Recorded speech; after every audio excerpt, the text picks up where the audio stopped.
एक बात मैं आपके सामने रखना चाहता हूं कि आज बहुत सारे लोग, साइंस का, टेक्नोलॉजी का दौर है। इस दौर में लोग वलियों का मजाक उड़ाते हैं और कहते हैं वली क्या चीज है, वली की हैसियत क्या है, वली कुछ भी नहीं कर सकते, ये नहीं कर सकते वगैरह, जो भी वो कहना चाहते हैं कहते हैं। एक बात मैं आपके सामने रखना चाहता हूं, इसमें कहीं ना कहीं हमारी गलती है। मैं बहुत ही अदब के दायरे में अपने उलमा से गुजारिश करूंगा, कोई बात नहीं है, मुलाकात भी हो गई, दीदार हो जाएगा, दो चार उलमा उठ के नीचे आ जाए। मैं नीचे आ नहीं गया, अवाम की शिकायत है ये, अदब के दायरे में। इनको इनको बैठने दें। अगर मैं इनको नजर नहीं आ रहा हूं तो मैं आगे आ जाता हूं। इनको बैठ मैं बैठ जाता हूं। नारे तकबीर, अरे जम के नारे का जवाब दे। नारे तकबीर, नारे रिसालत, मजहबे इस्लाम, मसलके आला हजरत, फैजाने आला हजरत हुजूर सईदी सरकार अमीरुल कादरी साहिब किबला, हुजूर सईदी सरकार सलीम मियां साहिब किबला। नारे तकबीर, नारे रिसालत। अब गुजारिश है सोफा हटा दीजिए, अब गुजारिश है सोफा हटा दे। अरे बेटे, अरे भाई क्या बात है भाई? अभी मैं सबको नजर आ रहा हूँ। आप बैठ जाएं, आप बैठ जाओ, आप बैठ जाएं, अगर बैठ सकते हो बैठ जाए, आप बैठ जाएं। बैठ जाए।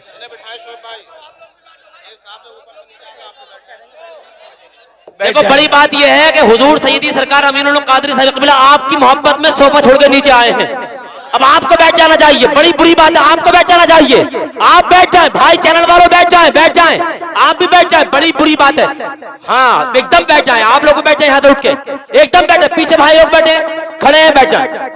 हाँ भाई, जितने भी हमारे खवातीन बैठी खड़ी हैं पीछे, वो देखना चाहती हैं, सुनना चाहती हैं, हमारे भाई लोग हैं, ये बैठ जाएं, अदब के दायरे में बैठ जाएं। हाँ एकदम तशरीफ रखें, हाँ एकदम तशरीफ रखें, बैठ जाएं। दुरूद शरीफ पढ़ने सब मिलके। अल्लाहुम्मा सल्ली अला सय्यदिना व मौलाना मुहम्मदिन मादिनिल जूदी वल करम व आलिहि व सहबिहि व बारिक व सल्लिम सलातन व सलामन अलैका या रसूल अल्लाह सल्लल्लाहु ताला अलैहि वसल्लम। तो आज के दौर में अब अगर आप लोग मोबाइल जेब में रख लें तो अच्छे से सुन लें, अच्छे से, क्योंकि बयान तो रिकॉर्ड हो ही रहा है। आप बाद में सुनना चाहेंगे तो आपको इन चैनलों के जरिए से बयान मिल भी जाएगा। आप लोग इतनी दूर दूर से सब आप आए हैं, दूर नजदीक से। जी हाँ, अब सब मेरी बात पे तवज्जो करें, बहुत संजीदा उन्वान मैंने शुरू किया है। अगर आप सुनेंगे तो आपकी मालूमात में इजाफा होगा।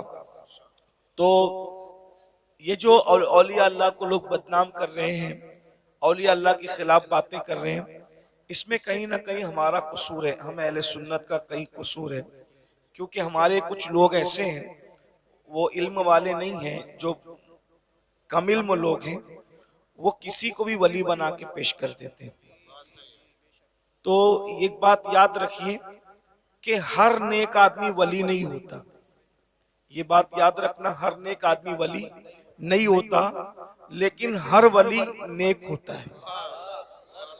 तो बेशक हम लोग अपने पीर लोग की मोहब्बत में या अपने मुकर्रिर लोग की मोहब्बत में कहते हैं कि यार मेरा पीर वली है जी, तो हम आपके लिए वली है, लेकिन आप उसको पूरी दुनिया से वली मत बनवाइए, क्योंकि उसके अंदर कुछ कमियां भी हो सकती है। जी जी जी। जैसे मिसाल के तौर पर मुकर्रिर लोगों को देखा, यानी हमारे यहाँ इतना बड़ा दिल है ना मेरी कौम का, हर मुकर्रिर खतीब आजम, हर आलिम अल्लामतुल दहर, हर पीर शेखुल मशाइख, ये आदत छोड़ दीजिए। देखिए, एक होते ही है अकीदत और एक होता है अकीदा। अकीदत के लिए कोई दलील नहीं चाहिए, लेकिन अकीदे के लिए दलील चाहिए। जैसे अकीदत, मैं मेरे अब्बा को किबला कहूँ, काबा कहूँ और जो भी कहना है कहूँ, ये अकीदत है, लेकिन ये सिर्फ मेरे लिए, अकीदत सिर्फ मेरे लिए। लेकिन जब मैं किसी चीज को अकीदे के तौर पे पेश करूंगा तो उसके लिए कुरान और हदीस की दलील चाहिए, है ना। तो हम लोगों ने क्या किया कि ये औलिया अल्लाह का मामला सिर्फ अकीदत का नहीं था, बल्कि इसका ताल्लुक तो अकीदे से था। हम लोगों ने क्या किया, जो लोग गांजा पी रहे हैं उनको भी वली कहना शुरू किया, जो चरस पी रहे हैं उनको भी वली कहना शुरू किया, जो नंगे धड़ंगे फिर रहे हैं उनको भी वली कहना शुरू किया। और कुछ लोगों ने मफाद परस्ती की बुनियाद पर कि चंदा खूब आएगा तो उर्स, सबका उर्स, जो पीर मर रहा है उसका उर्स हो रहा है और उसके बारे में कुछ भी कुछ बका जा रहा है, सबके गुंबद बन रहे हैं। मैं किसी को टारगेट करके नहीं कह रहा हूँ जी हजरत, अल्लाह की कसम उठा के कहता हूँ, आप बुरा मत मानना कि किसी भी आदमी को टारगेट करके तकरीर करने को हम गीबत समझते हैं, लेकिन गुंबद सबके नहीं बनते, बेशक बेशक, उर्स सबके नहीं होते। गुंबद सिर्फ वलियों के बनते हैं, उर्स भी सिर्फ अल्लाह वालों के होते हैं। बेशक बेशक, मगर हम लोग कुछ भी कर रहे हैं, वजह उर्स करो, पैसा इकट्ठा करो, गुंबद बनाओ, पैसा इकट्ठा करो, मजार बना के मुजावरी करो, पैसा इकट्ठा। अगर हम पैसे के चक्कर में अपने दीन को मशकूक कर देंगे हम तो मर जाएंगे, लेकिन अगर ये दीन मशकूक हो गया माज़अल्लाह कुछ लोगों की नजर में और वो दीन से मुतनफ्फिर हो गए, दीन छोड़कर चले गए, तो उसका जिम्मेदार कौन होगा? आज मैं आपके सामने वली कौन होता है उसको पेश करता हूँ, अपनी तरफ से नहीं, हमारे मुर्शिद कुतुबुल अक़ताब, गौसुल अग़वास, शेखुल शुयूख, गयासुल कौनैन सैयदना शेख अब्दुल कादिर जिलानी रदी अल्लाह ताला इरशाद फरमाते हैं, गौस पाक फरमाते हैं, जब तक किसी इंसान के अंदर 12 सिफात पैदा न हो जाए उस वक्त तक वो अल्लाह का वली नहीं हो सकता। देखो मैं जो आमतौर पे जो मैं तकरीर करता हूँ, आज उस तरह तकरीर नहीं कर रहा हूँ। मैं चाहता हूँ कि ये जो नौजवान जो चेहरे मुझे नजर आ रहे हैं इनमें बहुत ज्यादा लोग संजीदा हैं। तो हम लोग क्या करते हैं पता है, इंसान देखकर पुड़ी बांधते हैं, समझ में आती है बात? यानी जैसा मजमा होता है उसी के मुताबिक हम चाहते हैं तकरीर करें। आप लोग शोर नहीं कर रहे हो ना, तो हम भी शोर नहीं करेंगे, आपको अच्छे से सुनाएंगे, लेकिन आप गौर करना इस पर।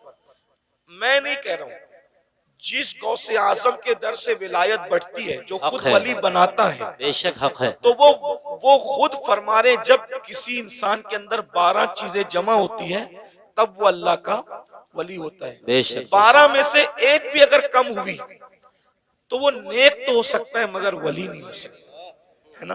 बेशक बेशक। अब इसका अब कौन वली होता है, तब मुर्शिद गौस पाक की बात सुन लो जल्दी जल्दी से, बहुत टाइम भी नहीं लूंगा।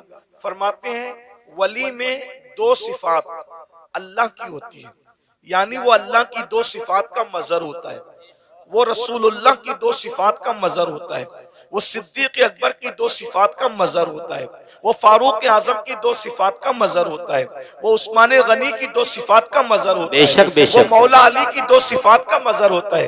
यानी चारों खुलफा की 2-2 सिफात कितनी हो गई? 8। रसूलुल्लाह की 2 सिफात कितनी हो गई? 10। अल्लाह की 2 सिफात कितनी हो गई? 12। यानी जब तक वो 12 सिफात का मजर ना हो जाए उस वक्त तक वो अल्लाह का वली नहीं होता है। अब सैयदना गौसे पाक ने चारों खुलफा की 2-2 सिफात बयान की। मतलब क्या बयान किया? वली न कभी राफजी बन सकता है, न वह वली कभी नासबी बन सकता है। वली नासबी भी नहीं बन सकता, राफजी भी नहीं बन सकता। जो वली बनेगा वो अहले सुन्नत व जमात में से बने। क्या बात है हज़रत, माशाअल्लाह माशाअल्लाह। नासबी की अहले बैत से नहीं जमती है, नासबी की अहले बैत से नहीं जमती, और राफजी की सिद्दीक उमर से नहीं जमती। हालांकि जब तक इनकी सिफात पैदा न करे उस वक्त तक वो वली नहीं हो सकता। इसीलिए पूरी दुनिया के अंदर पूरी उम्मत जिनकी विलायत पर मुत्तफिक है, सारे वलियों को पढ़कर देख लो, सबका ताल्लुक न नासबियों में होगा न राफजियों में होगा। हर वली आपको सिर्फ और सिर्फ अहले सुन्नत व जमात में नजर आएगा। हक है, बेशक बेशक, जिंदाबाद जिंदाबाद, माशाअल्लाह। शाह जमालुल औलिया को देख लीजिए, उनका ताल्लुक अहले सुन्नत व जमात से है ना। इसी तरीके से आप महबूब इलाही को देख लीजिए, उनका ताल्लुक अहले सुन्नत व जमात से। इसी तरह कुतुबुद्दीन बख्तियार काकी को देख लीजिए, उनका ताल्लुक अहले सुन्नत व जमात से। सैयदना मखदूम अशरफ जहांगीर सिमनानी को देख लो, उनका ताल्लुक भी अहले सुन्नत व जमात से है। 90 लाख मुनकिरों को ईमान की दौलत अता करने वाले गरीब नवाज का ताल्लुक भी अहले सुन्नत व जमात से। वाह वाह वाह, माशाअल्लाह। अब आपको पता चला जिनके अंदर वली जैसे हीरे हैं वो सिर्फ और सिर्फ अहले सुन्नत व जमात है। वरना मैं नासबियों को भी चैलेंज करता हूँ और राफजियों को भी चैलेंज करता हूँ, एक वली लाकर बता दो। क्या बात है एक हजरत, वली, बेशक एक बेशक। वली बता दो अपनी जमात में जो तुम्हारे अकीदे की तायीद करता हूँ, नहीं मिलेगा। सारे वली अहले सुन्नत में हक है, मिलेगा। बेशक अब बेशक। बताओ, आपको वो रास्ता चलना है जिसमें कोई वली ही नहीं, या वो रास्ता चलना है जिसमें वली ही वली है? बेशक ये बेशक फैसला आपको करना है ना, बेशक ये बेशक। फैसला आपको करना है। और राफजियों ने ढूंढ ढांड कर एक वली निकाला था, कहा कि लाल शहबाज कलंदर हमारी जमात के वली है। तो लाल शहबाज कलंदर के बारे में हमने पूछा कि लाल शहबाज कलंदर का नाम तो बताओ। लाल शहबाज कलंदर कोई नाम थोड़ी होता है, ये तो उनका लकब है। राफजी ढूंढ ढांड करके लाए एक वली को, कहा ये हमारा वली है। हमने कहा आपका है, कब्जा आपका हो सकता है दरगाह पर, लेकिन पहले उसका नाम तो बताओ, नाम क्या है? जब नाम ढूंढ करके लाए तो क्या नाम निकला? सैयद उस्मान मरवंदी। मैंने कहा राफजी लोग तो उस्मान नाम रखते ही नहीं, ये नाम भी तो अहले सुन्नत व जमात का है। वाह वाह वाह। ये नाम भी तो अहले सुन्नत व जमात का है। तो लाल शहबाज कलंदर सैयद बादशाह जरूर है, लेकिन उसका नाम भी क्या है? उस्मान है। और उस्मान नाम आपको कभी राफजियों में नहीं मिलेगा। अबू बकर नाम आपको सुन्नियों में मिलेगा, उमर नाम आपको सुन्नियों में मिलेगा, उस्मान नाम आपको सुन्नियों में मिलेगा। अब आपको इतना पता चल गया, राफजी ये नाम नहीं रखते। लेकिन एक बात मैं आपको बता दूं, अब सुन्नी कौन कौन? तो अल्लाह अकबर, हम मौला अली के घर में देखते हैं तो वहां पर अबू बकर नाम का बेटा भी मिल रहा है, उमर नाम का बेटा भी मिल रहा है, उस्मान नाम का बेटा भी मिल रहा है। अल्लाह अकबर, अंदाजा फरमाए। तो इसलिए वो रास्ता इख्तियार करो जिस रास्ते पे मौला अली थे, वो रास्ता इख्तियार करो जिस रास्ते पे इमाम हसन थे, वो रास्ता इख्तियार करो जिस पर इमाम हुसैन थे। अब वो 12 सिफात कौन सी है उसको सुन लीजिए। 2 सिफात, अल्लाह की 2 सिफात का मजहर होता है। अल्लाह की 2 सिफात क्या है? सिफत सत्तारी और सिफत गफ्फारी। सिफत सत्तारी और सिफत गफ्फारी, यानी जो वली होगा सत्तारी सिफत का मजहर होगा। सत्तार किसको कहते हैं? ऐब छुपाने वाला। यानी जो वली लोग होते हैं ना, वो लोगों के ऐब जाहिर नहीं करते, वो लोगों के ऐबों पे पर्दे डालते हैं। जी जी। अब आप इसमें चेक कर लीजिए कितने रदी अल्लाह और कितने रहमतुल्लाह अलैह बाहर निकल रहे हैं। देखिए जी जी जी जी, क्या बात है हजरत। जी जी जी, गौर कीजिए ना। इसलिए कि हाथ में तस्बीह और बगल में मुसल्ला, इससे वली नहीं बनता, अल्लाह की शान सत्तारी का मजहर बनता है। यानी वो किसी का ऐब खोलता नहीं है। इसीलिए आप देख लें, वली लोग कभी आपको किसी की गीबत करते नहीं मिले। बेशक बेशक। वली लोग कभी किसी के ऐब से, वो ऐब पे पर्दे डालते हैं। कैसे पर्दे डालते हैं उसकी एक मिसाल बताऊं आपको। देखिए कैसे पर्दे डालते हैं। एक बहुत बड़े वली हैं हजरत हातिम असम। अल्लामा अब्दुल रहमान जामी रहमतुल्लाह अलैह ने अपनी किताब नफातुल उन्स में ये वाकया लिखा, आप भी वली बन सकते हो, विलायत का दरवाजा बंद नहीं हुआ, वली आप भी बन सकते हो। 12 सिफात सुन लो, अपने अंदर पैदा करो, कोशिश करो। अल्लाह पाक की बारगाह में फैजान बंद नहीं होता, बल्कि वो तो ये फरमाता है जो मेरी तरफ चल कर आता है, मेरी रहमत उसकी तरफ दौड़ कर जाती है। कोशिश करो ना। अल्लाह फरमाता है जो हमारी राह में कोशिश करते, वल्लदीना जाहदू फीना लनहदियन्नहुम सुबुलना, जो हमारी राह में कोशिश करते हैं हम उसके लिए रास्ते पैदा कर देते हैं। और सैयदना इमाम जाफर सादिक अला जद्दी वाले सलाम फरमाते हैं, अल्लाह तक पहुंचने के इतने ज्यादा रास्ते हैं, जमीन पर जितने बिखरे हुए जर्रात हैं उससे ज्यादा अल्लाह तक पहुंचने के रास्ते मौजूद हैं। बेशक बेशक, जिंदाबाद। कोशिश करो अल्लाह तक पहुंचने की, कोई मुश्किल नहीं है, बल्कि अल्लाह तक पहुंचना बहुत आसान है। विलायत का निसाब बहुत आसान है। बेशक तो हातिम असम के बारे में अल्लामा जामी लिखते हैं, हातिम असम, असम अरबी जबान में बहरे को कहते हैं, बहरा। इन्होंने अपना लकब क्या रखा था? हातिम बहरा। कोई बहरा भी हो उसको बहरा बोलो तो बुरा लगता है कि नहीं लगता? जी जी जी। लेकिन हजरत हातिम बहरे नहीं थे, अपने आप को बहरा कहलवाते थे। वजह, कितनी खूबसूरत वजह, उसको सुनो आपको मजा आएगा। एक बूढ़ी औरत, बुढ़ी, हातिम असम से मसला पूछने आई। उनको उस वक्त तक असम नहीं कहते थे, हातिम कहते थे। तो हजरत हातिम के पास मसला पूछने आई। उसके पेट में कुछ गड़बड़ थी, तकलीफ थी। तो अब तकलीफ की वजह से उसके पेट की जो है वो गैस खारिज हो रही थी। तो उसने सोचा कि इतने बड़े बुजुर्ग हैं, यहाँ ऐसा हो जाए तो अच्छी बात नहीं।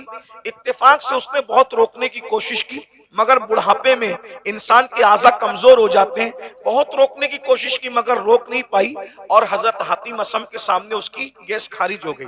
गैस खारिज हो गई तो हवा भी यानी कि आवाज भी निकली, तो वो शर्मा गई वो बूढ़ी औरत। इतने बड़े बुजुर्ग के सामने ये क्या हो गया हादसा। तो हजरत हातिम ने सोचा कि ये शर्मा गई, मेरे नबी की उम्मत की ये औरत शर्मा गई। तो आपने कान पे हाथ रख के कहा, बड़ी अम्मा जरा जोर से बोलो, तुम क्या कहना चाहती हो। तो उसने बोला, उसने जब बोला तो आपने कहा जरा और जोर से बोलो। तो उसने फिर बोला और जरा जोर से बोलो। उसने और जोर से बोला। अब वो शर्मिंदगी उसकी खत्म हो गई और वो बुढ़िया खुश हो गई कि जो मेरे मुंह की आवाज नहीं सुन सकता वो हवा की आवाज कैसे सुन सकता है। और आप पूरी जिंदगी बहरे बन करके गुजारते थे। लोगों ने पूछा आप बहरे नहीं हो, लेकिन बहरे बन के क्यों जिंदगी गुजार रहे हो। फरमाया मुझे बहरा कहलाना आसान है, लेकिन नबी की उम्मती में से किसी को शर्मिंदा करना मुझे पसंद नहीं है। अकबर अल्लाह, क्या बात है। एक औरत की शर्मिंदगी के खात्मे के लिए पूरी जिंदगी बहरा बन करके गुजार दिया, ये हजरत हातिम असम है। और आज हम लोग नमाज भी पढ़ रहे हैं, रोजा भी रख रहे हैं, तहज्जुद भी पढ़ रहे हैं, लेकिन लोगों के ऐब भी खोल रहे हैं। तो आप ऐब खोल के क्या है, वली नहीं बन सकते, अल्लाह के दोस्त नहीं बन सकते। अगर वली बनना है लोगों के ऐब पे पर्दे डालना सीखो, शान सत्तारी का मजहर बनो, किसी के ऐब न खोलो। आजकल तो हम जहां बैठते हैं ऐब खोलते हैं। अल्लाह के रसूल अलैहिस्सलाम फरमाते हैं, तुम जब तक लोगों के ऐब खोलते रहोगे, तुम लोगों के ऐब अपनी हैसियत के मुताबिक खोलोगे, अल्लाह तुम्हारे ऐब अपनी शान के मुताबिक खोलेगा। अल्लाह तुम्हें जलील कर देगा। और अगर तुमने लोगों के ऐबों पे पर्दे डाले, तुम लोगों के ऐब पे पर्दे डालोगे, अल्लाह तुम्हारे ऐब पे पर्दे डालेगा। आज मुसलमान लोगों के ऐब पे पर्दे नहीं डालते, बल्कि आज औरतें, माएं और बहनें मौजूद है। किसी की बेटी को रिश्ता हो रहा है तो उसमें लोग ज्यादा तेल पानी डाल करके वो रिश्ता तोड़ देते हैं। किसी के बेटे का रिश्ता हो रहा है वो रिश्ता तोड़ देते हैं। ऐब पे पर्दे डालने की बजाय लोग ऐब जोई करते हैं। तो दो सिफत, नंबर 2 सिफत गफ्फारी। गफ्फार कहते हैं माफ करने वाले को। सिफत गफ्फारी का मजहर होता है, यानी जो वली होगा वो अपनी जात के लिए कभी झगड़ा नहीं करेगा। वली अपनी जात के लिए कभी झगड़ा नहीं करेगा, क्योंकि जात के लिए झगड़ा करना ये कुत्तों का काम है। जात के लिए झगड़ा करना कुत्तों का काम है। अपनी जात के लिए वली कभी नहीं लड़ता। अब आपसे पूछता हूं, आज हम अपनी जातियात के लिए कितना लड़ते हैं, कितना लड़ते हैं। बाइक टकरा गई, झगड़ा हो गया। पानी मुझे पहले नहीं दिया, झगड़ा हो गया। शादी में खाना खाने मुझे पहले नहीं बिठाया, झगड़ा हो गया। बोलो आज हम अपनी जात के लिए लड़ रहे हैं, इसका मतलब हम अल्लाह के वली कब बनेंगे। जात के लिए जो लड़े वो कुत्ते की सिफत रखता है, वो वली की सिफत नहीं रखता। अब आप देख लीजिए कितने लोग हैं जो जात के लिए लड़ते फिरते हैं। अल्लाह अकबर। एक वाकया इस पर भी सुन लें कि एक बुजुर्ग के पास एक मुरीद आया, और वो मुरीद आकर के कहता है, हजरत आप मुझे इस्म आज़म सिखा दें। अगर आपने मुझे इस्म आज़म सिखा दिया तो मैं उस इस्म आज़म के जरिए से बहुत काम लूंगा।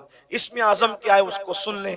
इस्म आज़म कहते हैं उस अल्लाह के उस नाम को अगर मुर्दे पे पढ़ दो तो मुर्दा जिंदा हो जाए, जिंदे को पढ़ के घूर दो तो जिंदा मर जाए। इस्म आज़म की बड़ी बरकत है। फरिश्ते पढ़ते पढ़ते पलक के झपकते आसमान पे जाते हैं और आसमान से जमीन पे आते हैं। तो चूंकि इस्म आज़म बहुत बड़ी चीज है, सूफिया ने इसको छुपा रखा है, अल्लाह ने भी इसको छुपा रखा है। ये सबको नहीं बताया जाता, जो उसका हकदार होता है उसी के दिल पर इल्का किया जाता है। तो मुरीद अपने पीर से कहता है इस्म आज़म सिखा दे। पीर साहब वाकई पीर साहब थे। उन्होंने कहा बेटा सुबह से शाम तक तुम बाजार में जाकर के बैठो, इंशाअल्लाह शाम को देखेंगे तुम्हें इस्म आज़म सिखाना है कि नहीं सिखाना है। वो सुबह से शाम तक बाजार में बैठे तो क्या देखा, बाजार में बहुत करप्शन हो रहा है, खूब जुल्म हो रहा है, कोई किसी का पुरसान हाल नहीं है। सुबह से लेके शाम तक एक दूसरे पे जुल्म हो रहा है। वो बार बार हाथ मारते थे अपनी रान पर मुर्शिद ने अच्छा नहीं किया, पीर साहब ने अच्छा नहीं किया, काश के मुझे इसमें आजम सिखा देते तो अभी ये जुल्म करने वालों को घूर देता, मार डालता, तबाह कर देता, बर्बाद कर देता। सुबह से शाम तक यही होता रहा। लेकिन शाम के वक्त जो है बहुत खतरनाक मंजर देखा। मंजर ये देखा, 80 साल के एक बड़े मियाँ, एक बुढ़ा 80 साल का, वो अपने सर पर लकड़ियों का गट्टा रख करके लाया जंगल से, और ला करके जैसे ही कहा लकड़ियां ले लो भाई, लकड़ियां ले लो। 80 साल के बड़े मियाँ लकड़ी बेच रहे थे। उतने में सिपाही आए, आने के बाद चाबुक जमीन पे मारा, अरे बुड्ढे उठा ये लकड़ी और हमारे घर पहुंचा, और सुन तुझे कोई पैसे नहीं मिलेंगे। ये मंजर देख करके वो मुरीद तो और बहुत गुस्से में आया, मेरे पीर ने अच्छा नहीं किया, मेरे पीर ने अच्छा नहीं किया। अगर मुझे इसमें आजम सिखा देते इन जालिम सिपाहियों को अभी मार डालता, इसमें आजम पढ़ के अभी इनके लिए बद्दुआ करता, खत्म कर देता। वो बड़े मियाँ 80 साल के बड़े मियाँ हाँपते कांपते उन्होंने फिर लकड़ी का गट्ठा उठाया सर पे और सिपाहियों के पीछे पीछे चले। ये भी पीछे पीछे चला, ले जाकर के गट्ठा रख दिया। रखने के बाद कहा अच्छा अब मैं चलूं, और उसके बाद वो बड़े मियाँ बेचारे न पैसा लिया। 80 साल के बुढ़े को लकड़ी काटने में कितनी तकलीफ हुई होगी, कैसे उसने मेहनत से जमा किया होगा। लेकिन हाय रे जुल्म, अल्लाह अकबर, बहुत लकड़ी पहुंचा करके बिना मजदूरी लिए हुए, बिना रकम लिए हुए उन्होंने टरका दिया, वो चले गए।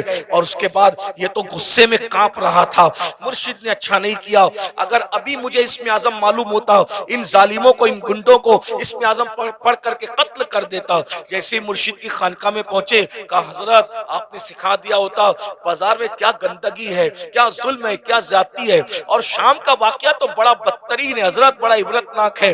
पूरा वाकया उस 80 साल के बड़े मियाँ का बयान किया तो पीर साहब सुन के हंसने लगे। हजरत मैं 80 साल के बुढ़े पे जुल्म बयान कर रहा हूँ और आप हंसते हैं। फरमाया वो जो 80 साल का बुढ़ा तू जिसको कह रहा है वो कौन है, तुझे मालूम है? नहीं मालूम है। कहा वो इस शहर का कुतुब है, कुतुब, वो इस शहर का कुतुब है, और उसी ने मुझे इसमें आजम सिखाया है, उसी कुतुब ने मुझे इसमें आजम सिखाया है। वो कहा हजरत जब उसको इसमें आजम मालूम है तो वो पढ़ के उनके लिए बद्दुआ क्यों नहीं कर देता? कहा बेटा जब तक के सब्र करने का मादा उस तरह पैदा नहीं होता, अल्लाह किसी को इसमें आजम की नेमत अता नहीं करता।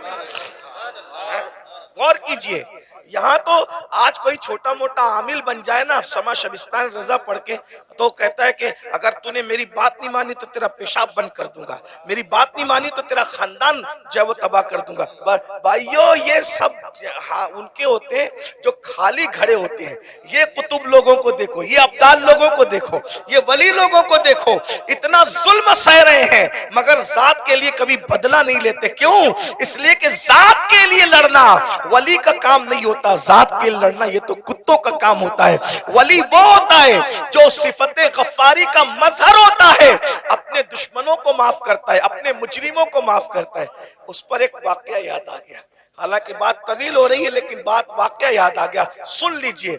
आज छोटी छोटी बात पर आप लोग एक दूसरे पे केस करते हो, क्या जवाब दोगे अल्लाह को? बकरियों के तेरे आंगन में मेरे आंगन में बकरियों पर इतना बड़ा झगड़ा होता है कि मर्डर हो जाता है, कत्ल हो जाता है। कहां कहां तक बात पहुंचती, बारात देर से आई जल्दी आई उस पर जो है वो शादियां टूट जाती है। इतना महर है कि उतना महर है उस पर शादियां टूट जाती है। मेरे भाइयों सोचो, सब्र नहीं हमारे अंदर, और जब तक सब्र नहीं होगा हम अल्लाह वाले नहीं बन सकते। एक दिन क्या हुआ, इमाम हुसैन के कातिलों में से कातिल मदीने मुनव्वरा आया, मदीने तैयबा आया। और जब मदीना तैयबा आया तो लोगों ने सोचा कि कातिल इमाम हुसैन, कातिलों में से कातिल मदीने मुनव्वरा आया तो सारे मदीने वालों ने इमाम हुसैन की मोहब्बत में अपने दरवाजे बंद कर दिए। सबने दरवाजे बंद कर दिए, सबके दरवाजे बंद हो गए। इमाम ज़ैनुल आबिदीन का दरवाजा हमेशा बंद रहता था, किसी से मिलते नहीं थे।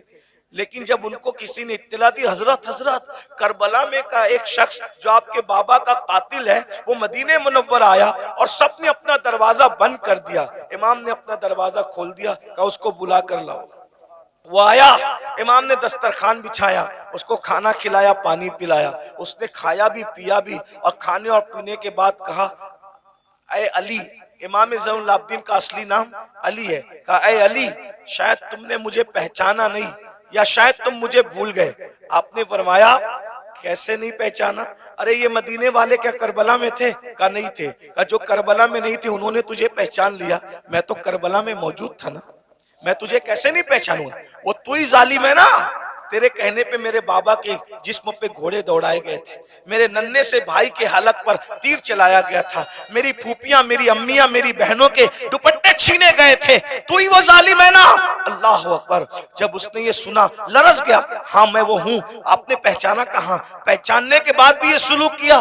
तो इमाम ज़ैनुल आबिदीन ने फरमाया, जो तूने किया वो तेरे खून की तासीर थी, जो मैंने किया ये मेरे घर की रिवायत है।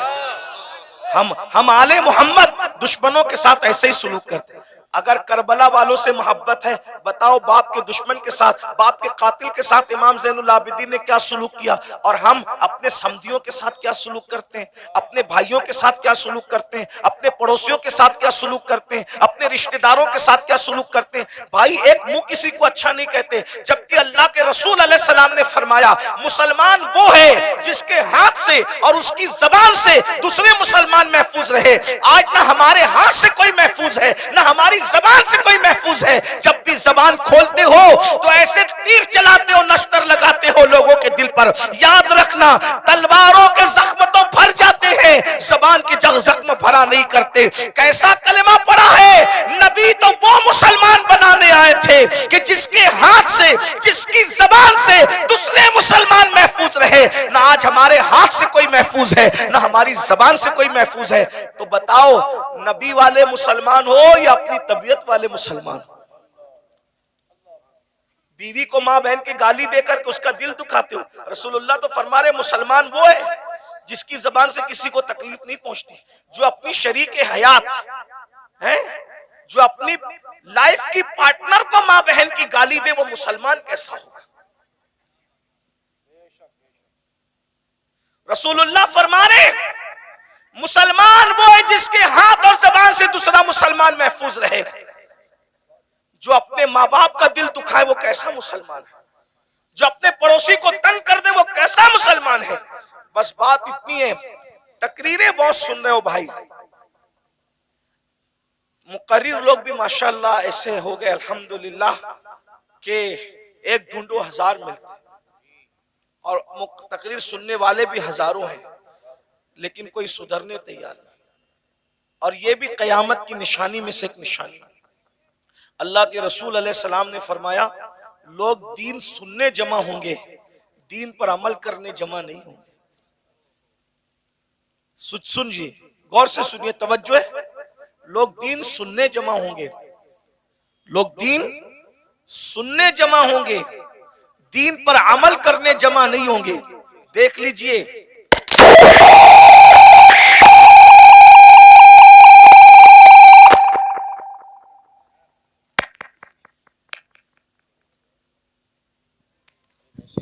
किसी की बच्ची मदरसे में रह गई है, वो रो रही है, उसके माँ बाप जहाँ भी हैं वो अपने बच्चे को जाकर के ले ले। वो रो रही है, छोटी सी बच्ची।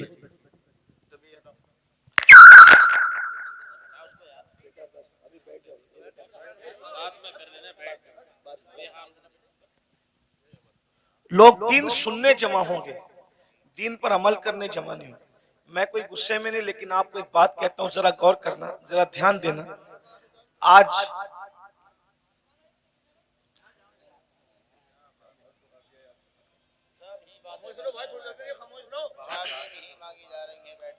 दुरूद शरीफ पढ़ने आप लोग सल्लल्लाहु अलैहि वसल्लम, सलात व सलाम अलैका या रसूल अल्लाह सल्लल्लाहु अलैहि वसल्लम। लोग दीन सुनने जमा होंगे, कयामत की निशानियों में से एक निशानी है, दीन पर अमल करने जमा नहीं होंगे। अभी देखिए, सुबह का वक्त है, कारोबार का वक्त है, संडे भी नहीं है, आज संडे नहीं है ना, वर्किंग डे है ना। लेकिन आपको मैं सलाम करता हूँ, आप लोग आराम छोड़ के, नींद छोड़ के, दुकान छोड़ के, कारोबार छोड़ के आए, क्या सुनने के लिए? दीन सुनने के लिए। लेकिन अगर इनमें किसी को कहा जाए कि वादा करो कि आज के बाद तुम नमाज नहीं छोड़ोगे, तो हाथ नहीं उठेंगे लोगों के। और अगर हाथ उठ भी गए तो वो आज ही जोहर से पहले वादा किया, लेकिन जोहर में नहीं पहुंचेगा। ये हंसने की बात नहीं, ये दुख की बात है। ये यानी कि माज अल्लाह कहीं ना कहीं जलसा करना जो वो एक रस्म बन गया, कहीं बिजनेस बन गया, कहीं शो बन गया, ये हालात हो गए।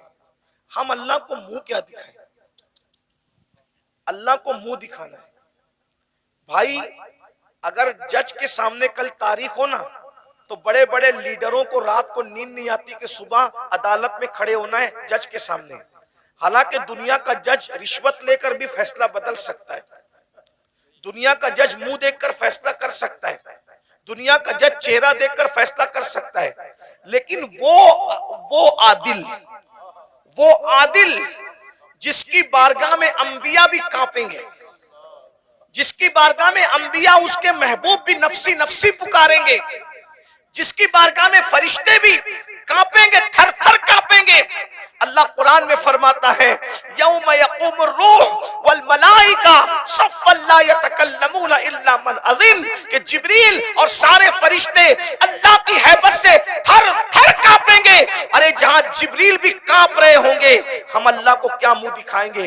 ये जन्नत को जितना आसान और सस्ता समझ रखा है हमने आप लोगों ने, इतनी सस्ती नहीं है। महशर में पता चलेगा कि जो मुखलिस उलमा हमें नसीहत करते थे, हमें कान से सुन के दूसरे कान से उड़ा देते थे, हम उनकी बातों को नहीं लेते थे, उनकी बातों पर अमल नहीं करते थे, उस वक्त तुम पछताओगे, मगर उस वक्त का पछताना काम नहीं आएगा मेरे भाई। अगर होश के नाखून लेना है तो आज ले लो, संवरना है तो आज संवर लो, सुधरना है तो आज सुधर लो। एक बात मुझे याद आई, अब अगला उन्वान में नहीं पेश करता, 5 मिनट में अपनी बात पूरी कर लेता हूँ 5 मिनट के अंदर, इसलिए कि आप सब बहुत अच्छे से सुन रहे हैं, लेकिन कहीं ना कहीं हमारे अंदर कमी है कि कुछ लोग यहाँ पे मेरे करीब गड़बड़ कर रहे हैं, उनको इस बात की अहमियत नहीं है। तो कोई बात नहीं, मैं 5 मिनट में बात पूरी कर लेता हूँ। इतना सुनिए, मुझसे और अल्लाह क्या क्या पूछेगा, आपसे मुझसे अल्लाह क्या क्या पूछेगा पता है? कुरान कहता है फमन यअमल मिस्काल ज़र्रतिन खैरन यरा वमन यअमल मिस्काल ज़र्रतिन शर्रन यरा। एक जर्रे के बराबर नेकी की होगी अल्लाह तुम्हें वो भी दिखाएगा, और एक जर्रे के बराबर बुराई की होगी अल्लाह तुम्हें वो भी दिखाएगा। सहाबा किराम ने इस आयत के नुज़ूल के बाद पूछा कि अल्लाह हमसे क्या क्या पूछेगा, तो आका इरशाद फरमाते हैं अगर तुमने नाखून के अंदर किसी की दीवार की मिट्टी भी खुरची होगी तो अल्लाह क़यामत के दिन उस मिट्टी के बारे में भी तुमसे पूछे। अगर तुमने पिस्सू को, पिस्सू समझते हैं, पिस्सू बहुत छोटा सा बारीक कीड़ा होता है, नजर भी नहीं आता, लेकिन चमड़ी पे बैठता है, काटता है तो आदमी झुंझला जाता है। अगर तुमने पिस्सू को गाली दी होगी तो अल्लाह पूछेगा कि तूने पिस्सू को गाली क्यों दी थी, क्योंकि वो मेरी मखलूक है। अगर तुमने खटमल को गाली दी थी तो अल्लाह तुमसे खटमल को गाली देने के बारे में भी पूछेगा। ये यहाँ जो दादागिरी, गुंडागर्दी, बाबागिरी जो कुछ कर रहे हो और फिर सोचते हो कि जन्नत हाथ से नहीं जाने वाली, अल्लाह अल्लाह है, अल्लाह अल्लाह है। मैं बार बार कौम को कहता हूँ, जो नबियों के बेटों को जहन्नम में डाले वो अल्लाह है, जो नबियों की औरतों को जहन्नम में डाले वो अल्लाह है, जो नबी के सगे चचा को जहन्नम में डाले वो अल्लाह है। अल्लाह अल्लाह है। इतना बेपरवाह मत हो जाइए, इतना बेपरवाह मत हो जाइए, इतना बेपरवाह मत हो जाइए। नबी का सगा चचा इब्राहिम खलीलुल्लाह जैसे नबी का सगा चचा आजर बिच्छू की शक्ल में जहन्नम में डाला जाएगा। बताओ बताओ मेरे भाइयों, किस किस किस धुन में हो, किस मस्ती में हो, किस गफलत में हो। नूह अलैहिस्सलाम की एक बीवी जहन्नम में डाली जाएगी, नूह की बीवी, उलुल आज़्म पैगंबर की बीवी जहन्नम में डाली जाएगी। ये बहनें क्या समझ रही है कि कलमा पढ़ के जन्नत शरीफ मिल जाएगी? कुरान कहता है क्या तुम ये तसव्वुर करते हो कि तुमने कहा कलमा पढ़ा और तुम्हें आजमाया नहीं जाएगा? तुम्हें आजमाया जाएगा और रोज आजमाया जा रहा है। फजर की सर्दी में तू अपनी जान से प्यार करके सोता पड़ा है, या अल्लाह की मोहब्बत में ठंडे पानी से वुजू करके तू मुसल्ले पे खड़ा है, आजमाया जा रहा है। आज अपनी जान की मोहब्बत में सर्दी में नरम नरम बिस्तर पर सोने वालों, जहन्नम में जलने के लिए तैयार हो जाओ। क्या समझते हैं? जो लोग आपको ये कहते हैं ना, काश के कोई बुरा ना माने, और अगर किसी को दीन हक की बात सुनने में बुरा लग जाए तो लगता रहे। बहुत कुछ सोचकर बना हूं मौजे दरिया का हरीफ, वरना मैं भी जानता था आफियत साइल में है। एक कड़वी कसेली बात सुनने के लिए हिम्मत इसीलिए जुटाता हूं कि पूरी दुनिया मुझे गाली दे, लेकिन सिर्फ मेरा अल्लाह और मेरा रसूल मुझसे खुश हो जाए। बस जो पिया को भाई अख्तर वो सुहाना राग है, जिससे ना खुश है पिया वो रागनी अच्छी। जो आपको जलसों में कहते हैं ना, इनका चेहरा देखो और जन्नत में जाओ, इनका चेहरा देखो जन्नत में जाओ, अमीनुल कादरी का चेहरा देखो जन्नत में जाओ, ये शैतान ने इनकी फिक्र को अगवा कर लिया है। वो तुम्हें जहर दे रहे हैं, जहर। कोरोना का वायरस इतना खतरनाक नहीं है, बदअमली और बदअकीदगी के बाद भी जन्नत का टिकट बांटने का वायरस इतना खतरनाक है। कोरोना किसी को होगा तो वो अकेला मरेगा। ये गंदगी जो आएगी ना कि बेअमली के बाद भी, जिना के बाद भी, बदकारी के बाद भी, हरामकारी के बाद भी सिर्फ सलीम मियां को देखो जन्नत में जाओ, अमीनुल कादरी को देखो जन्नत में जाओ, और मुफ्ती साहब को देखो जन्नत में जाओ। मेरे भाई, जिनको देख देख करके जन्नत बांट रहे हो, क्या तुम्हारे पास कोई गारंटी है कि ये लोग भी जन्नत में जाएंगे? हैं? बताओ ना। खिलवाड़ न करो। ये कौम बहुत भोली है, ये हमारी बातों पर यकीन करती है, लेकिन मेरी कौम के नाजिमों, मेरी कौम के वाइजों, उलमा नहीं करते। जो वाकई आलिम रब्बानी वो ये काम नहीं करता। उसको पड़ी नहीं है प्रोग्राम की, कोई बुलाए तो बुलाए, कोई नहीं बुलाए तो बुलाए। जिन्होंने धंधे पानी शुरू कर रखे हैं वो तुम्हारी चापलूसियां करते हैं और तुम भी नारे लगाते हो, इनको देखो जन्नत में जाओ, और फिर उसके बाद आप सिर्फ जब देख करके जन्नत मिलेगी, कोई बेवकूफ है फजर पढ़ने के लिए उठेगा? कोई बेवकूफ है जो चेहरे पे दाढ़ी रखेगा? कोई बेवकूफ है जो मुसल्ले पे रोएगा? अरे तुमने किसको देखा? सलीम मियां का नाम इसलिए ले रहा हूं कि ये मेरा भाई है, बुरा नहीं मानेगा मेरा भाई, मैं जानता हूं, अब मेरा हक है। आपने सलीम मियां को देखा ना, आपने अमीनुल कादरी को देखा, आपने मुफ्ती साहब को देखा ना। आओ मैं उसकी बात करूं जिसने सलीम मियां को नहीं, सलीम मियां के जद्दे करीम को देखा। किसको? किसको? खुदा को देखने वाली जो आंखें हैं वो मुस्तफा जाने रहमत की आंखें हैं। सैयदना फारूक आजम ने रसूलुल्लाह को देखा, बार बार देखा, हर बार देखा, जंग में देखा, अमन में देखा। अरे उमर तो ऐसे नमाजी थे कि पहले सब में नमाज पढ़ते थे, फिर भी हालत नमाज में कंकियों से नबी का चेहरा देखते थे। ऐसा नबी को देखने वाला, ऐसा नबी को देखने वाला। लेकिन जब उसी उमर इब्ने खत्ताब का आखिरी वक्त आया, उसी उमर इब्ने खत्ताब का, कौन उमर जिसका जिक्र तौरात में है, जिसका जिक्र इंजील में है, जिसका जिक्र कुरान में है, जिसके मशवरे की ताईद में कुरान की 22 आयतें नाजिल हुई है। मेरे भाइयों, 22 आयतें। ये जो वत्तखिज़ु मिन मकाम इब्राहीम मुसल्ला किसकी आयत, किसकी ताईद में आई? फारूक आजम की ताईद।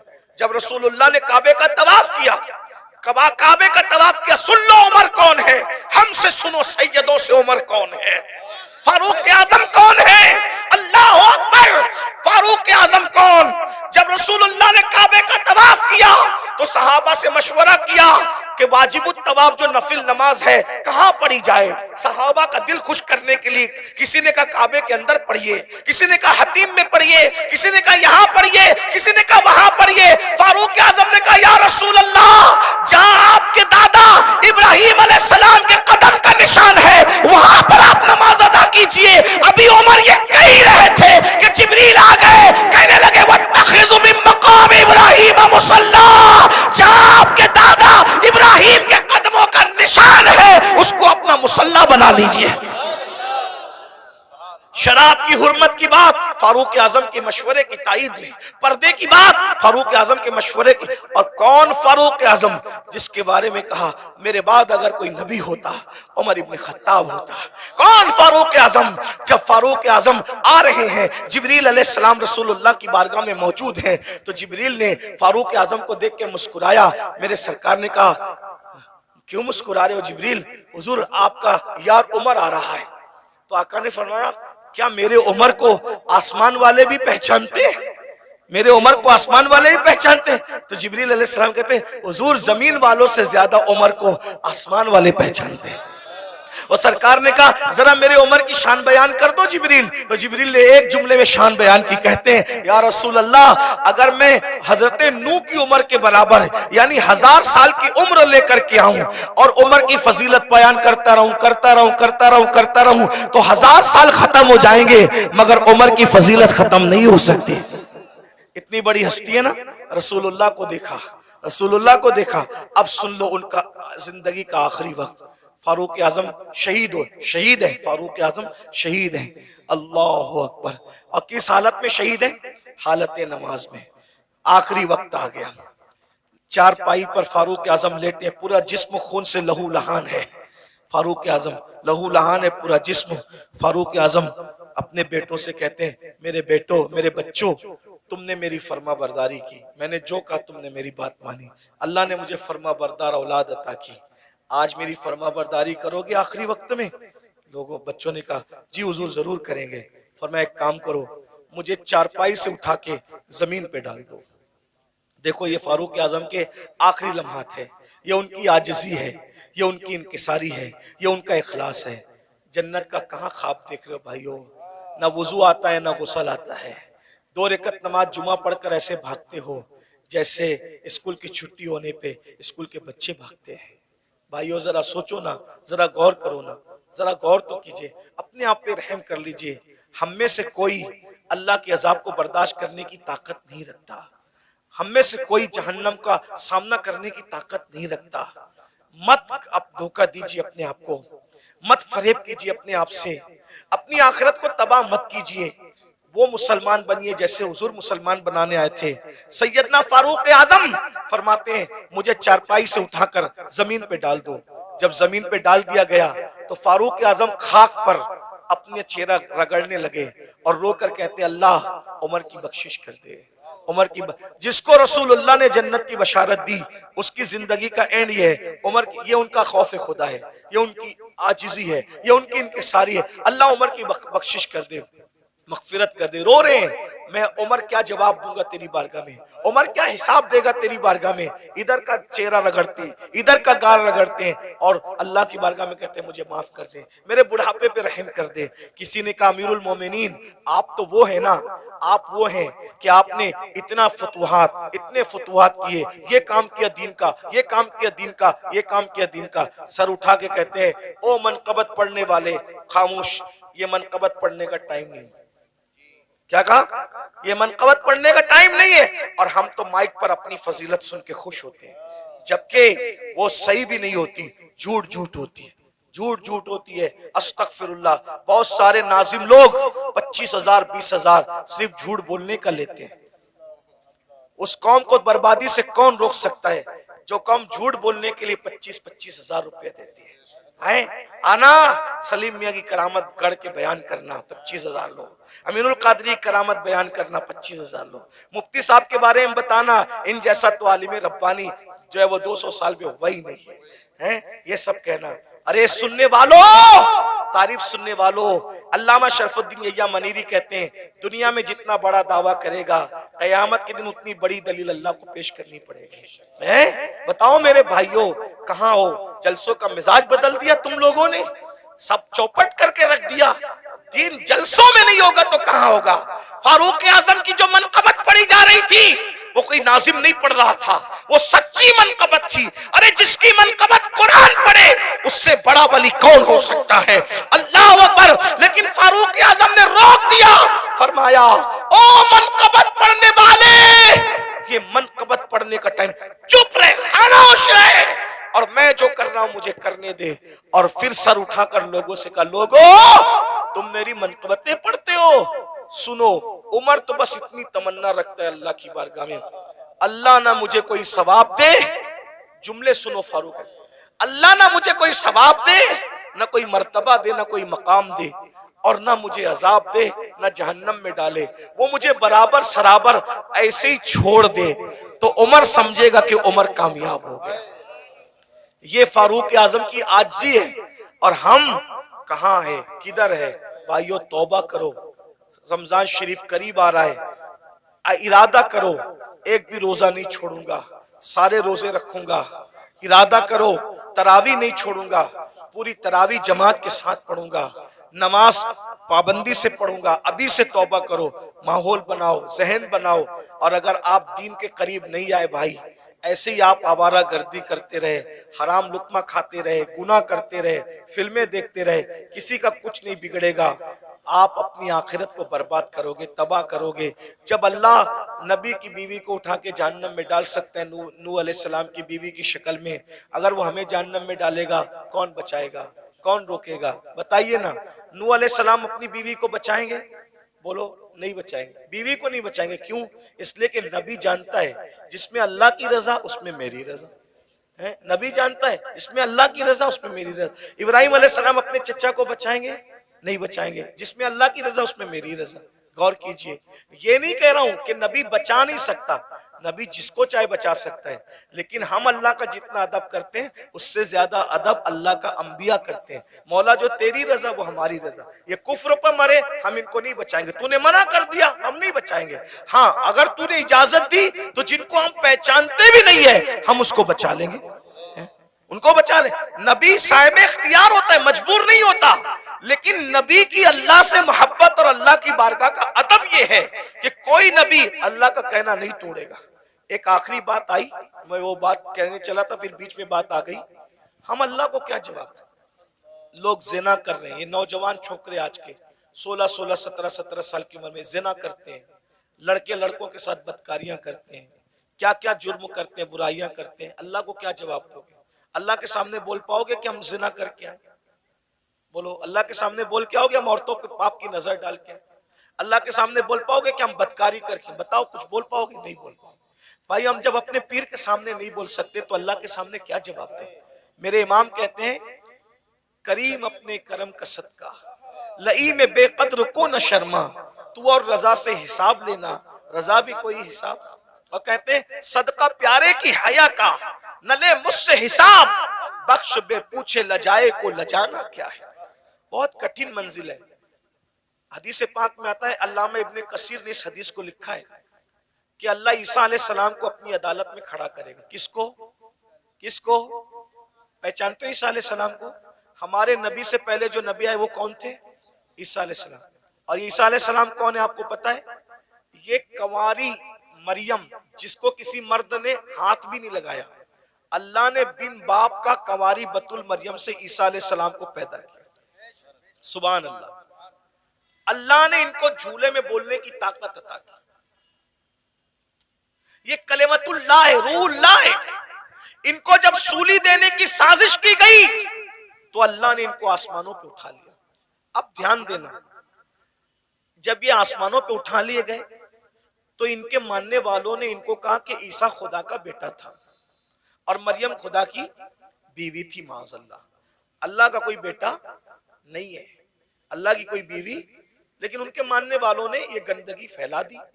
तो अल्लाह उन मानने वालों ने जो गंदगी फैलाई ना, उस गंदगी के खात्मे के लिए, यानी अल्लाह हजरत ईसा से हिसाब लेने के लिए नहीं, तवज्जो, अल्लाह जानता है कि ईसा पाक है, मासूम है, उन्होंने कोई कसूर नहीं किया, लेकिन मैदान महशर में ईसाइयों को, क्रिश्चियन को रुस्वा करने के लिए, ईसाइयों को रुस्वा करने के लिए अल्लाह हजरत ईसा को अपनी अदालत में खड़ा करेगा।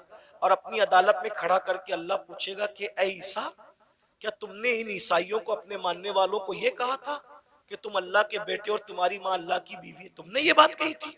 एक अल्लाह कौन सा सवाल करेगा? एक। हालांकि वो खुद बयान कर चुका कुरान में कि ईसा ने ऐसी कोई बात अलैहिस्सलाम नहीं कही, बयान हो गया सब। लेकिन वहां ईसाइयों को रुस्वा करने के लिए और शान ईसा को बताने के लिए कि ईसा अलैहिस्सलाम का दामन इस गंदगी से पाक है, अल्लाह पूछेगा तुमने ये बात कही थी ईसा? एक सवाल, अल्लाह सिर्फ एक सवाल करेगा ईसा जैसे पैगंबर से, उस मासूम से। तो मेरे आका की हदीस है, इसी एक सवाल पर ईसा अल्लाह से इतना डर जाएंगे कि उनके हर बाल से खून की फुहार निकलेगी। हर बाल से खून की फुहार। अल्लाह ने मुझसे सवाल कर दिया, मैं जवाब क्या दूं? अब बताएं, जब मासूम से अल्लाह सवाल करे तो उनके बाल बाल से खून की फुहार निकलेगी। पूरी जिंदगी हमने नमाज नहीं पढ़ी, अल्लाह पूछेगा तूने नमाज क्यों नहीं पढ़ी थी? क्या जवाब होगा? हैं? क्या जवाब? रात के 3-3 बजे तक गंदी फिल्में देखते थे, क्या जवाब होगा? दोस्ती लड़कों से इसलिए करते थे कि उनके साथ बदकारी करें, हैं? कौमे लूत का अमल करें। आका फरमाते हैं जे कौमे लूत का अमल करने वाले लोग जिस बस्ती में रहते हैं, बस्ती वालों को मालूम है, मना नहीं करते, अल्लाह उस बस्ती पर एक दिन में 36 मरतबा लानत नाजिल करता है। कौमे लूत का अमल करने वाला कहीं भी मरेगा, वो अपनी कब्र में नहीं रह सकता, फरिश्ते उसको उठा के ले जाके वहां फेंक देते जहां कौमे लूत पे अजाब आया था। भाइयों, अपनी आखिरत ये दुनिया है। एक गालिब ने इसीलिए कहा था, डुबाया मुझको होने ने, न मैं होता तो क्या होता। सारा तो होने का झगड़ा है, इसलिए अब दुनिया में आ गए हो, सुधरो, तौबा करो, अल्लाह से डरो, अल्लाह के कानून के मुताबिक जिंदगी गुजारो। अल्लाह हम सबको तौफीक अता फरमाए। और आप सबको ये बात देखो, किसी भी जलसे में जाओ, चाहे मैं आऊं, चाहे कोई भी आलिम आए, कोई पीर आए, ये जो आप लोगों के अंदर ये आदत पड़ गई ना सेल्फी की, ऐसे धक्का दे करके कहते हो वो करो, अदब कहाँ गया? मेरा अदब मत करो, मैं तो कोई काबिल ही नहीं, मेरी अपनी बात नहीं कर रहा, लेकिन जो अल्लाह वालों को ऐसे कोनी मार करके ऐसे सेल्फी ले रहे हो, इस सेल्फी से क्या होगा? पहले के लोग, इन बूढ़ों से पूछो, अल्लाह वालों से मिलते थे तो दुआ कराते थे, दुआ करा, क्यों? हजारों साल की मेहनत जहां नहीं पहुंचाती, वहां अल्लाह वालों की दुआ पहुंचाती। और आप लोग दुआ नहीं लेते, ये शैतान का दाव है आप लोगों पे कि दुआ से रोकने के लिए तुमको सेल्फी में मुब्तला कर दिया। और आप लोग सेल्फी, मोबाइल, हर जगह मोबाइल, हर जगह मोबाइल, सेल्फियां ले, क्या करोगे सेल्फी लेके? क्या फायदा है सेल्फी लेने का? मैं अभी हराम और नाजायज की बहस में नहीं पढ़ रहा हूं, लेकिन इतना कहता हूं, फायदा क्या? बताइए, क्या कर रहे हो? अल्लाह वालों का अदब करो, अदब सीखो, इनकी अदब की नजर पड़ेगी। वो एक गुलाम था जिसका नाम शमसुद्दीन था, शमसुद्दीन नाम का एक गुलाम था, लड़का था, बगदाद में गुलामी करता था बादशाह की। बादशाह ने कहा कि जा और जा करके फुला काम कर। तो उसने बादशाह से कहा, आपका अरबी घोड़ा मुझे दे दो तो मैं काम जल्दी से निपटा के आ जाऊं। तो जैसे ही अरबी घोड़े पे चला तो देखा एक चबूतरे पे, ओटे पे 3 वली बैठे। एक वली का नाम है हमारे मुर्शिद शेखुशयूख शेख शहाबुद्दीन उमर सोहरवर्दी। एक वली है शेख नजमुद्दीन कुबरा। एक वली है हमारे मुर्शिद कुतुबुल अक्ताब सैयदी कुतुबुद्दीन बख्तियार काकी। तीनों बैठे। वो लड़का था शमसुद्दीन नाम का। देखा वली लोग नीचे बैठे, मैं ऊपर घोड़े पे, फौरन नीचे उतर गया, जूते हाथ में लिया। जितनी देर तक वो वली लोग नजर आए, घोड़े पे नहीं बैठा, उनके अदब में झुक के सलाम किया, आगे बढ़ा। सरकार कुतुबुद्दीन बख्तियार काकी की जबान से दुआ निकल गई, वो देखो दिल्ली का बादशाह जा रहा है। वो देखो दिल्ली का बादशाह जा रहा है। किसी ने लुकमा दिया, हजरत वो दिल्ली का बादशाह नहीं, वो मैं पहचानता हूँ, वो लड़का है शमसुद्दीन बादशाह का गुलाम है। कहा जो हमारा अदब करे और वो हमारी जबान से निकल जाए दुआ, फिर अल्लाह उसको रद्द करे, ऐसा नहीं होता। हमने कह दिया दिल्ली का बादशाह, तो जब तक ये मरेगा नहीं तब तक दिल्ली का बादशाह बनेगा नहीं है। उस वक्त तक मौत नहीं आएगी जब तक दिल्ली का। और दुनिया ने देखा ख्वाजा कुतुब की जबान से दुआ निकली, अल्लाह ने कैसे पूरी किया। वो गुलाम से आजाद हुआ और दिल्ली का बादशाह बना। उसी बादशाह को दुनिया सैयदी शमसुद्दीन अल्तमश के नाम से जानती है। दुआ लो, दुआ लो। ये जो हंगामा का माहौल रहता है, इधर धक्का दे उधर धक्का दे, ऐसा मत करो। हमें कोई बुरा नहीं लगता, हम आपस में डिस्कस करते हैं, तुम लोग जो करते हो मोहब्बत में करते हो, लेकिन हमारी मोहब्बत में आप मजमे को धक्का देते हो। जहाँ 40 मोमिन जमा होते हैं, उसमें एक अल्लाह का वली होता है। मुझ गुनेगार से मिलने के लिए आप किसी वली को धक्का दे दोगे तो अल्लाह तुमसे भी नाराज हो जाएगा और मुझसे भी नाराज हो सकता है। इसलिए भाई अगर हजर अस्वद चूमने की बात हो तो धक्का दे के हजर अस्वद नहीं चूम सकते, तो धक्का दे के किसी से मुसाफा कैसे कर सकते हैं? ये सब आपको सीखना होगा, डिसिप्लिन। कल रात भी ऐसा हुआ और होता ही रहता है। ऐसा लगता है जैसे झगड़ा हो रहा है, ऐसा लगता है जैसे झगड़ा हो रहा है। अब ये क्लिपें चलेगी, आप तो मोहब्बत में मिलने तड़प रहे हो, लेकिन अगर कोई हुकूमत को ये पहुंचा दे कि देखो ये जलसों में ये लोग झगड़ा करते हैं, तो क्या ये क्लिपें आपके जलसों के बंद करने का सबब नहीं बन सकती हैं? बोलेंगे तुम लोग तो झगड़ा, आप झगड़ा नहीं कर रहे हो, लेकिन भाई जो है वो मुखालिफिन को तो एक बहाना चाहिए ना कुछ भी काम हुकूमत से करवाने का। तो आप यही महफिल नहीं जिसमें मैं हूं, वही नहीं, कोई महफिल हो, आप डिसिप्लिन का मुजाहरा करें, आपको देखकर ऐसा लगे यार ये लोग इतने डिसिप्लिन वाले हैं, तो इनके आका के जो सहाबा होंगे उनके पास कैसा डिसिप्लिन होगा, वलियों के पास। अभी सैयद सलीम मियां साहब मुझे कह रहे थे नाश्ते पर कि यार दुबई में कैसी महफिल थी, सब सन्नाटे में सुन रहे थे। तो मैंने कहा भाई आपको सीखना होगा, देखो अपने को आज तक जो हुआ मामलात मेंटेन करने होंगे, माहौल बनाना होगा। और मैं आप मुंतजिमिन से कहता हूँ स्टेज पे सिर्फ उलमा को बिठाया करो। ये जो स्टेज का मेयार आपने खराब किया ना मुंतजिमिन ने, फला सेठ भी बैठ रहा है, फला सेठ लोगों को कुर्सी दो नीचे, समझे। हर जगह सेठों के बिठाने की नहीं होती, जिसका जो हमारे दादा मुर्शिद हुजूर मुफ्ती आजमीन के दौर में कभी कोई दाढ़ी मुंडा कोई सेठ इस स्टेज पे बैठ नहीं सकता, स्टेज पे सिर्फ उलमा बैठते थे। एक शायर साहब दाढ़ी मुंडे स्टेज पे आ गए, सरकार मुफ्ती आजम ने उनको कहा जब तुम रसूलुल्लाह की शरीयत का एहतराम नहीं कर सकते तो तुम्हें मिंबर रसूल पे बिठाया नहीं जा सकता। यानी वो लोग अच्छा बुरे का कोई वो कि किसी को अच्छा लगे तो लगे, जिसको बुरा लगे तो शरीयत एक नंबर पर है, अल्लाह की रजा एक नंबर पर है, वो ऐसे लोग थे। लेकिन आज हम लोग क्या है, कोई चंदा दे रहा है ज्यादा तो हमने दिन का कानून तोड़ दिया उसके लिए। ये सब अच्छी बात नहीं करो, ये सब इससे नुकसान होगा। फिर कोई भी स्टेज पे चढ़ के आता है, ये स्टेज की बात नहीं कर रहा हूँ मैं, जनरल बात कर रहा हूँ, आप इनसे बदजन मत होना इस जलसे वालों से, जनरल बात कर रहा हूँ। तो ये सब मत करो, जिसका जहां मकाम है उलमा जहां बैठते हैं उलमा बैठे, सेठ लोग मुखय्यर लोग जहां बैठते हैं उनको कुर्सी दे के बिठा दो, सियासी लीडर आना है उनको कुर्सी दे के बिठा दो, सबको इज्जत दो। मैं ये नहीं कह रहा हूं किसी को जलील करो, सब हुजूर का जो उम्मत है वो इज्जत के काबिल है, लेकिन जो कुर्सी में बैठे उसको कुर्सी दे दो, अच्छे से बिठा दो। स्टेज पे सिर्फ उलमा रहे, मुतशर्रा रहे। और जो मेरे स्टेज पे बैठे हुए लोग हैं उनसे भी कहता हूँ आप लोग भी फोटो वोटो न खींचिए। देखो हमारे बुजुर्गों ने फरमाया कि अगर आलिम दीन अगर जो है वो सुन्नत तर्क करेगा तो पब्लिक फर्ज पढ़ना छोड़ देगी, समझे। आलिम अगर चलते चलते रास्ते से टोपी उतारेगा तो पब्लिक, हाँ वो नहीं कहना चाहता था, सही कहा जी, सही कहा, यही कहा हुजूर मुफ्ती आजम ने, यही कहा। लेकिन कुछ चीजें माइक पे कहने की नहीं होती। आप अल्लाह आपको जज़ाए खैर दे, मेरा काम आसान कर दिया। यानी तुम टोपी उतार के सर नंगा करोगे, लोग अपना पूरा वजूद बगैर कपड़े का कर लेंगे, इसका ख्याल करें। तो ये मेरे भाई भी कुछ जो नौजवान हमारे जूनियर उलमा है ना, मैं उनसे माफी मांगते हुए कहता हूँ ये लोग भी सेल्फी लेने लगते हैं। आप लोग तो आपको देख के नीचे वाले भी लेंगे, है ना। तो मैं आपको ये नहीं कह रहा हूँ कि मैं कोई फतवा देने आया, कोई साहिब फतवा आदमी नहीं हूँ, लेकिन कम से कम महफिल के तकद्दुस का ख्याल करो, और हम जो करेंगे हमारी कौम भी वो करेगी। अब मैं देखना चाहता हूँ कि आज से इस महफिल में कितना बदलाव आता है। अगर बदलाव आया तो समझ लूंगा कि मुझे दोबारा आना चाहिए इस तरफ, और अगर नहीं बदलाव आया तो समझ लूंगा कि गला सुखा कर कोई फायदा नहीं है ना। तो अभी हमें समझ में आ जाएगा। अब आगे का प्रोग्राम आप सुने, क्या प्रोग्राम है आगे का?